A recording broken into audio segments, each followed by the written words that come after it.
নমস্কার বন্ধুরা, মাঠের খবর চ্যানেলে তোমাদেরকে স্বাগত জানাই। তো বন্ধুরা, এই চ্যানেলে যারা প্রথমবার এসেছো প্লিজ চ্যানেলটি সাবস্ক্রাইব করে আমাদের চ্যানেলের একজন সদস্য হয়ে যাও। তো বন্ধুরা, আজকের যেটা নিয়ে আলোচনা করব তোমাদের সঙ্গে, সবুজ মেরুন সমর্থকদের জন্য এই মুহূর্তে সবচেয়ে বড় ব্রেকিং নিউজ। মোহনবাগান সুপার জায়েন্টের মাঝ মাঠের জাদুকর সাহাল আব্দুল সামাদ কি 2026 সালের এই ট্রান্সফার উইন্ডোতে ক্লাব ছাড়ছেন? হঠাৎ কেন তাকে নিয়ে ভারতীয় ফুটবল এত বড় গুঞ্জন? কেরালা ব্লাস্টার্স থেকে আসার পর যিনি মোহনবাগানের মাঝমাঠ সামলাচ্ছেন, তাকে কি আর দেখা যাবে না সবুজ মেরুন জার্সিতে?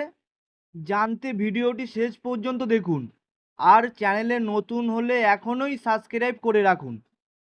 সোশ্যাল মিডিয়া এবং ভিন্ন ফ্যান পেজে হঠাৎ করে একটি খবর দাবানলের মতো ছড়িয়ে পড়েছে। বলা হচ্ছে 2026-27 সিজনের আগে ভারতের অন্যতম সেরা এই অ্যাটাকিং মিডফিল্ডারকে দলে নেওয়ার জন্য আইএসএল এর অন্য বেশ কয়েকটি বড় ক্লাব বিশাল অঙ্কের অফার নিয়ে ঝাঁপাচ্ছে। এমনকি কোনো রিপোর্টে দাবি করা হচ্ছে ম্যানেজমেন্টের সাথে নাকি সাহালের কিছু বিষয়ে দূরত্ব তৈরি হয়েছে। কিন্তু এই খবরের সত্যতা ঠিক কতটা? এবার আসা যাক আসল তথ্যে।